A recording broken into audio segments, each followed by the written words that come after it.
So thank you so much for meeting with me. I really, really appreciate it. And this is like by far my most favorite thing about what I do is just getting to meet with you guys face to face and really hear about your journey and your transformation. That way, you can inspire other nurses who are going through the same thing and, they're feeling really discouraged because they've taken their NCLEX before and they haven't passed. And it's just, I think, really inspirational to hear it firsthand from somebody who's been through it, they've walked through it, and maybe taken them a couple times to pass. So I'm really excited to hear kind of your journey and where it took you and where you're at now. So really excited to hear about your story. So we'll just jump right in. So if you just want to tell me a little bit about your nursing journey, kind of when it started, how did you know you wanted to become a nurse, and we'll kind of like start from the beginning.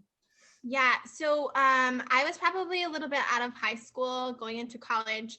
My gran got really sick. She had to have a triple bypass surgery, and I didn't really know what that was. At the time, I was still just getting out of high school, didn't know for sure what I was going to do. I worked in like a lot of administrative offices, so I thought maybe that was the role I was going to go into. But what happened was she got really sick. She went to the hospital, and they had to do a triple bypass, but they were only able to do a double bypass. And I remember spending the night in the hospital, and they woke her up in the middle of the night, and they told us we had to bring her back in because she was acting different. We didn't understand what's going on, and they stopped a blood clot, a PE, going to her lungs. Wow. So they saved her life. So I think for me, it was just really intriguing for them to be able to like know what's going on, and they saved her life. And I wanted to like know more about that. I wanted to be able to help people and save their lives, to be honest. But I wasn't, at that time frame, I wasn't for sure if I wanted to be a doctor or anything. I was just like, I want to help people. I want to help them with that situation. And so I went into MA school. And I was like, I'm still in the clerical. So with MA school, you go, I went in clerical, I came out clinical. I absolutely loved it.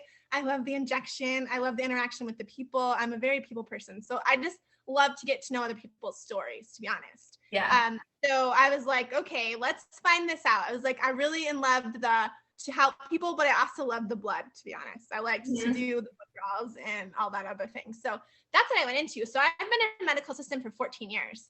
And in the process, I was like, all right, I want to be a nurse. So I went through the whole prereq situation. I did 52 credits on CNM. But I got married, had kids. I ended up having cancer. I had breast cancer. Oh, wow. So I had to kind of back down. I was still going to school full time, but my head wasn't right. I had a 4-year-old and a 2-year-old. So they were young. So I had to just kind of put it on a back burner. My husband at the time was a police officer. So everything was kind of me. He did his own thing. I kind of stayed home. Finally, I'm like, okay, I got through the breast cancer. I was like, it's time. I went through some other things. I got divorced in the process, but it was wonderful because I was like, it's my time. My kids are old enough. I sat them down and I told them, like, listen, I want to be a nurse. They knew I wanted to be a nurse. They knew that was what I wanted to do. And I wanted to better myself for them so I could show them that we could do this together. So they knew that they'd have to sacrifice with me. So I'm like, so the only way I could do it was go through PEMO, which is, I don't know if I can say that, but it's okay. A school to go through and get it faster. So I always wanted to be an RN.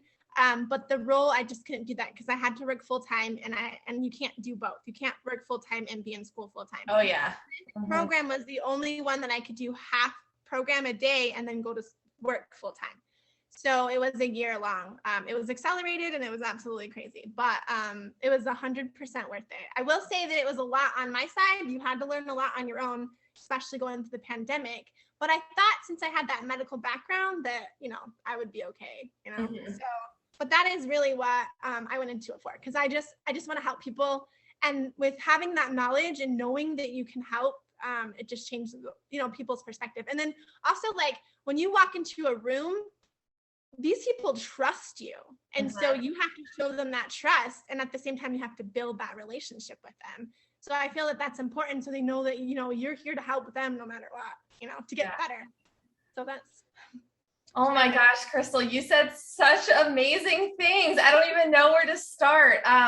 So like how you wanted to get into nursing, it reminds me very much of my story. I see a lot of myself in you. That's really what inspired me. My sister was born with a congenital heart defect, tetralogy of Fallot. So she was missing, she had 4 different types of abnormalities in her heart, and she almost died several times. So I was kind of exposed to the healthcare setting really early on in my childhood, and just seeing the way the nurses were caring for her and how compassionate they were. And they saved her life, multiple times. So that's really what made me go into nursing. So it's so cool to hear. You just never know, like when you're a little girl, like what things you're going to be exposed to that's really going to shape your adulthood and what you're going to do for the rest of your life. So that is really cool. And then to go through all of that adversity and having the breast cancer and going through a divorce, but gosh, you are so strong to not let anything stop you. And I just think it's such an inspiration to other students out there to let them know like anything is possible. When you put your mind to it, and I think that one thing that you said that, you sat your kids down and you said, look, we have to make sacrifices right now. And I tell my students that all the time, that you have to make those short-term sacrifices to better the rest of your life. It's just such a short period of time, and it's going to suck while you're going through it. It's going to be a lot of hard work, but to make those sacrifices in the short term, that way you can have, a prosperous and successful future. Like, I think that definitely was a big key to your success, that you came to that realization, that you had to do that. And gosh, you are just like such an inspiration. I just can't wait to get your story out there, just to, show others that no matter what type of adversity that you're going through, it is possible. It is possible to live out your dream and, become a nurse. So tell me about, as far as your NCLEX. So, are you a repeat test taker? Did you take it? Okay. So when you went into it the first time, how did you feel? Did you feel confident, or did you feel maybe overly confident? Did you feel like doubtful, like that you weren't going to pass? How did you feel when you went into it the first time? Yeah, so to be honest, I think I was a little cocky because, I had the 14 years of medical experience. I was honor society in school. I got all A's in school. So I just thought, I know this. I have this in the bag. I studied, but I don't think I studied fully to what because I figured I was doing good on the testing. And so I thought I was fine. I walked in, I was nervous. I will say I do have anxiety issues when it comes to testing. I'm a horrible test taker. Mm-hmm. So I knew that going in, but I just had to calm my nerves. I prayed about it and I was like, okay, I can do this, But the first question, I was like, what is this? I came out not confident. I didn't feel I passed it, to be honest. I think I knew I didn't. I was just like, I felt like my school kind of failed me. I wasn't prepared for this. And then I got a real humbled experience, to be honest. Because I went confident thinking I knew this. And then I was like, oh, wow, I don't know anything. So it was humbling, to be honest. And I hear that a lot from my students who they're going for their RN and they've been an LPN for a long time, or in your situation, they've been a medical assistant or a CNA for a long time, and then they're sitting for their NCLEX PN. And I always tell them the NCLEX world is so much different than the real life world. And sometimes it can hurt you. So I try to have my students retrain their brain and think, that there is a difference between real life application and the NCLEX. And it's unfortunate that is the way it is, but sometimes all that experience sometimes can hurt you. It's just a matter of like relearning, go back to the basics and really, look at what they're teaching you in nursing school. And sometimes, I think you said some things that were taught in my program, they didn't even teach you in nursing school. So it's just crazy to me. And that was my experience too. Going through taking my NCLEX, I felt that there were questions on there that were not covered in nursing school. Like I had no idea. And if you look at the format of what is covered on the NCLEX, it is very much different than the curriculum in nursing school. Some of the topics are the same, but there are some that are very much different. So it's like in nursing school, it's like that more factual. And then on the NCLEX, it's more like behavior based. Like how is their nurse going to perform and delegate and prioritize. So it's more like behavior based on the NCLEX, and whereas nursing school, it's more like learning the facts and knowing the facts. Yeah. Yeah. That's kind of what I noticed too. I mean, this was my third time taking it. So the second time I thought, okay, I'm going to zone in. I'm going to study. I got different types of plans. I went through the whole plans. But then I got sick with COVID. And I was really, really sick because I have an immune disorder. So So I was wiped out. Wow. But in the process, I got a graduate job, which was a bad idea to do, but I just thought, it would help me learn, and then I'd get more money, so I'd be okay, and I'd pass the test, and I'd be fine. Well, I didn't, and so I lost that job. And then I had to have surgery. I had to have a hysterectomy. Oh my gosh. So it's been like a kind of up and down thing. So finally I was like, you know what? I'm like, everything happens for a reason. I'm a firm believer. You know, I'm a Christian. So it's like, me too. Where you want me? I don't know. I've never not had a job. So, you know, you're going to have to help me with this. So the third time around, I was zoned in. I was like, okay, I have all the distractions away. I don't have a job lined up. I don't have to think, oh my gosh, I'm going to lose this job. So I just think there's so much pressure that I was finally able to, you know, and I had to relearn my brain because like you said, in the medical field, it's insane because you've done things. So then when you look at the NCLEX, you're like, well, I've done this. So this is what I do. Right. But in the NCLEX world, it's not like that. You have to retrain your brain like you know nothing. And that was the hardest part for me, was having to retrain my brain like I have no medical experience and only answer it in that way. So that's exactly what you said. When you said retrain the brain, that's exactly what I had to do. And I had to learn content. In school, you learn memorization and like the anatomy, and you understand the medical terminology and all that other things. But with NCLEX, you have to actually understand the GI system and how it works in the body, not just, this is gastro and, you take them, for this type of exam. You have to understand the way that it works. And I think that's the thing, is they don't teach you in school. They only give you the tools to pass school. They don't teach you that it's about understanding each system and the body and how that works and how that's going to pertain to your patient and safety. It's like the major thing. They don't really, I mean, for me, my school did not teach me that. So I've heard it before. You're not the only one. I was like, that's where I struggled. I was like, oh man, they failed me. But at the end of the day, you're the one who has to pass the test. So it doesn't matter if they fail you or if you have to pay $1 million still, you're still the one. So.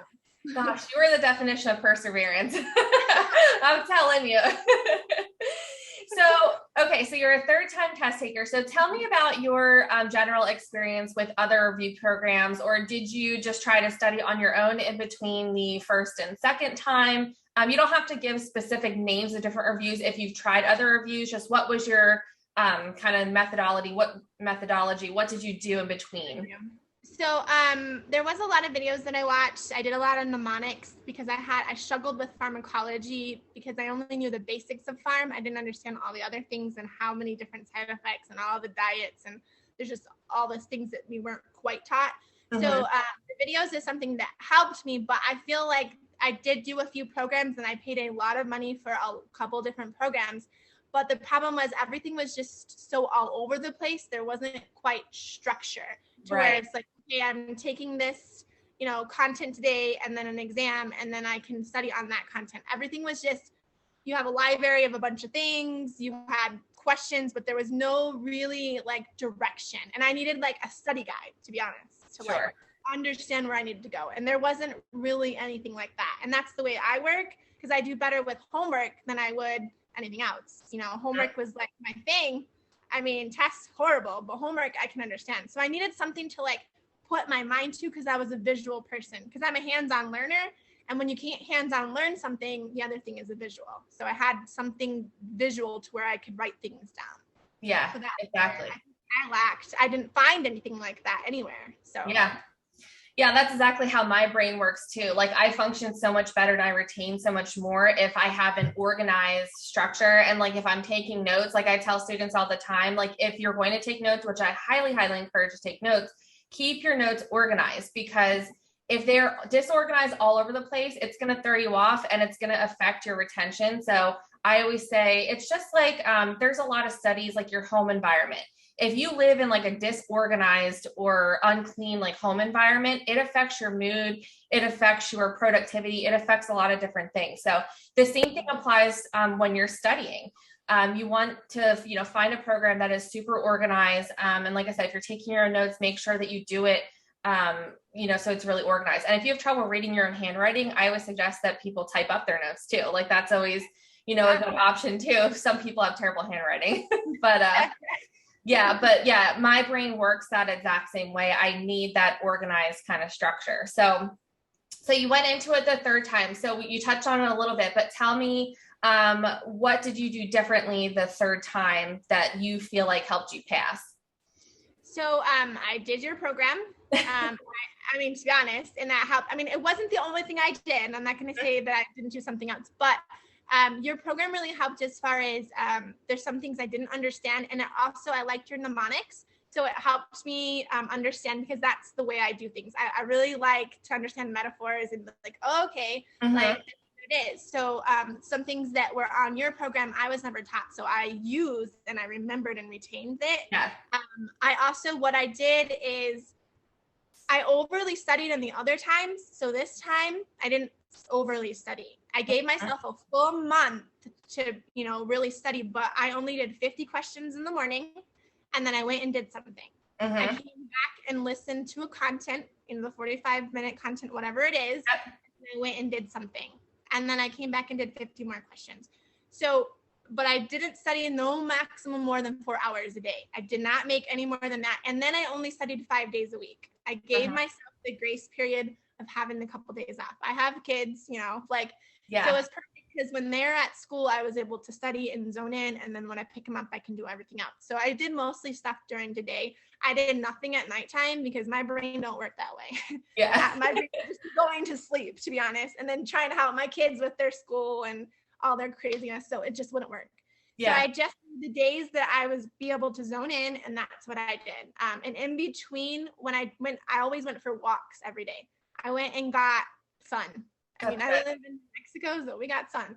So I'm like, I need my brain away from all this and just to retain it. So I feel like that's something that really helped me to understand the retaining. And then I kept with the same content every couple of days. So if I did one content and I didn't understand it, then I kept with it for a couple of days until I started to understand it. I didn't just do an overall basis of questions, I did your program, and then I also had another program that I did for questions because we got it for free. So I was like, yeah. But I think honestly, that's what helped me, was just understanding the content more than memorization is what truly helped me with that.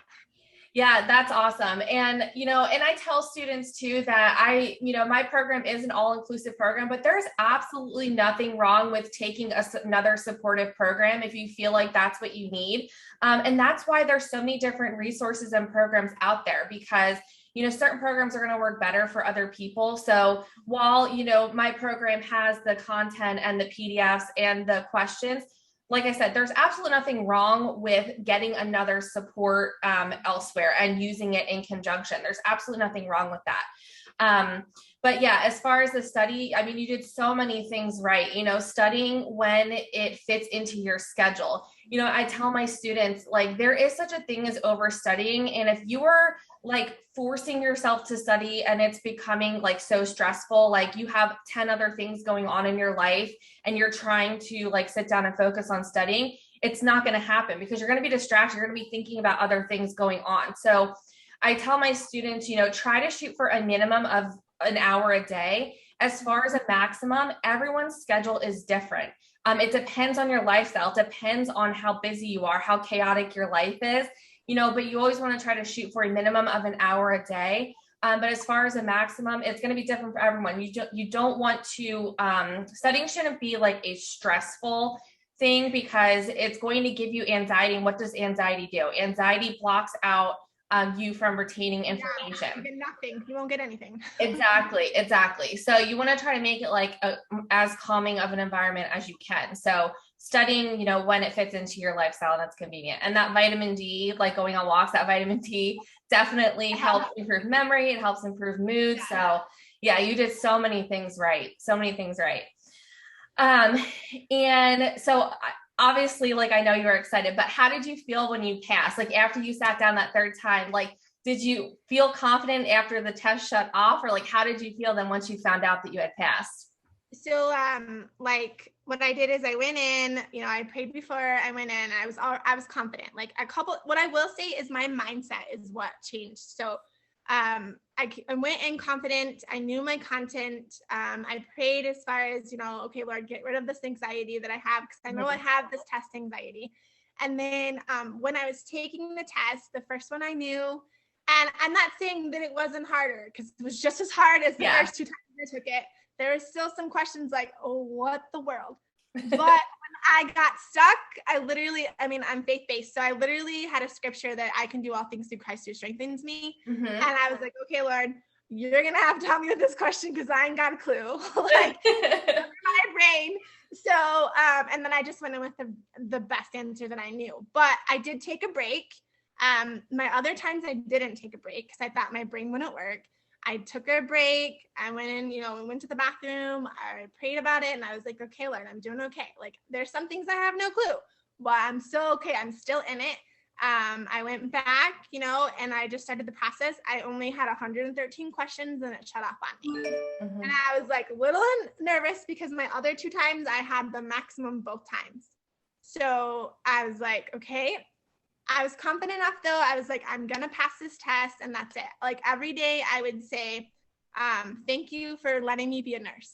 Instead of, please help me pass this test, it was, I've already passed this test. So it switches your mindset. Instead of saying, I want to do this, it's, I am doing this. This is happening. Thank you for allowing this to happen. So I honestly think that it's all about the mindset. I mean, you have to be confident going in.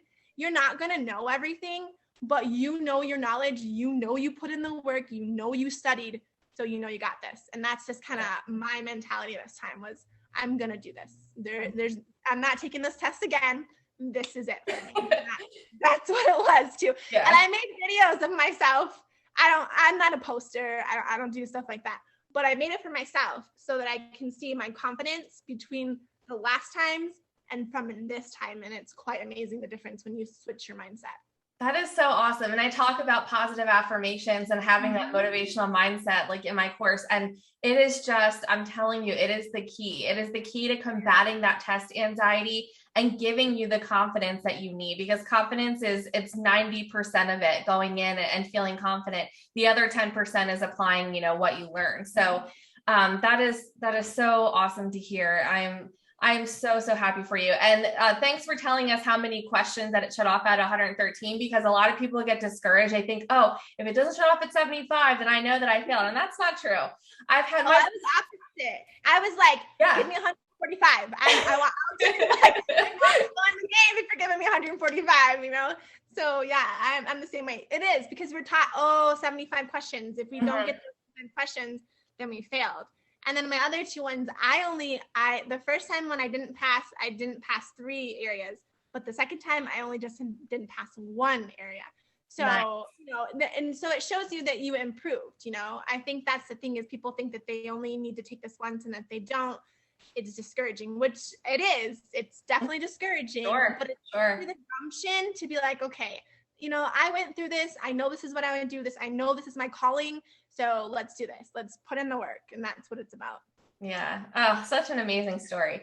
And what advice would you give, or just some inspiration to other students who are feeling a little discouraged that they can't pass? Well, honestly, they will pass. I think, like you said, the key is confidence, because it's discouraging when you don't pass, but we just went through this whole thing. You went through school, you did everything you can to pass school and graduate. Yeah. So you are going to pass this test. It's just, you have to have the confidence. You have to be in the mindset. You have to set that time aside. It's only temporary, but you have to get rid of all the distractions and zone in. I mean, that's just what it is. This is what you're meant to do, then you're going to do it. So you just have to have that confidence and know, I'm passing this, instead of please let me pass this, it's I'm passing this. If you even have to write it on your wall or in your mirror every day for being a nurse, because I'm going to be this nurse. You know what I mean? It's just that mindset to switch. That's what it's about. It's a confidence. Yeah. Oh, such good stuff. Such good stuff. So what field of nursing are you going into? Do you have a job lined up or? No, I have a few prospects. So where I did my clinicals, it's med-surg. And I really liked it. There was a lot of hands-on acute care. So I really enjoy the unknown. Yeah. I've worked in urgent care before as a medical assistant. So I've did stuff like that. I love older people. I loved getting their stories. So I'm just trying to figure out where I kind of fit. I do like the ICU, the stuff like that. But as LPNs, you can't really work too much in ICU. And I am further in my education. I want my BSN. So this is just a stepping stone in the right direction. That's right. You know, but I want to work somewhere that I'm going to love. It's not about the money to me, about the relationships to me. So I want to be able to love what I do. I didn't go into nursing for the amount of time to hours. I'm not someone that's going to be a workaholic. I love my family, but I want somewhere that I'm going to know that's right. So honestly, for me, I'm just going to pray about it and see where God wants me to go. Yeah, that's good. I always love the quote, if you love what you do, you'll never work a day in your life. So yes, exactly. Yeah. I will take the less pay over what I love. That's right. I will. That's right. Oh my gosh. I mean, you can make a lot of money, but hate what you're doing. So why would you do that? Or you can be working so many hours and not really get to enjoy it. So yeah. I want to enjoy my job. Yeah, I completely hear you. I completely hear you on that. Oh my gosh. Well, you are so amazing, Krystal. Thank you so much. I am so glad that I had the pleasure of meeting with you and hearing your story. And like I said, this is definitely going to inspire so many other nursing students. I just know, I mean, how could you not be inspired by your story? You have such a great story to tell. So I really appreciate your time. And as you go through nursing school, please reach out to me. I'll let you keep my program too. So that way you have it through, your RN journey and when you're ready to sit for your RN NCLEX. So I'll let you keep my program, but thank you so much. If you ever have any questions or anything, please don't hesitate, to reach out to me. I'm always here if you need anything. Definitely. And I want to thank you too, because honestly, people don't realize how important your program is. And even though, like you said, there's other things out there, yours is really important. And I think that your structure was great. So, I mean, and I just happened to come upon it. So it was definitely a God thing for me. So I appreciate it and what you're doing, because it also can tell that you also want to help nurses. And I think that's kind of what we get into. For people, got to understand, you get into nursing to help people. Absolutely. It's not about anything else. So we have that type of passion to want to help others. And so you definitely have that passion. So I appreciate the kind words. I appreciate the kind words. Well, thank you. And yes, please keep in touch and let me know, kind of where you go from here. Definitely. I definitely will. All right. Yeah. Thank you, Krystal. All right. Take care. All right. You too. Bye-bye. Bye.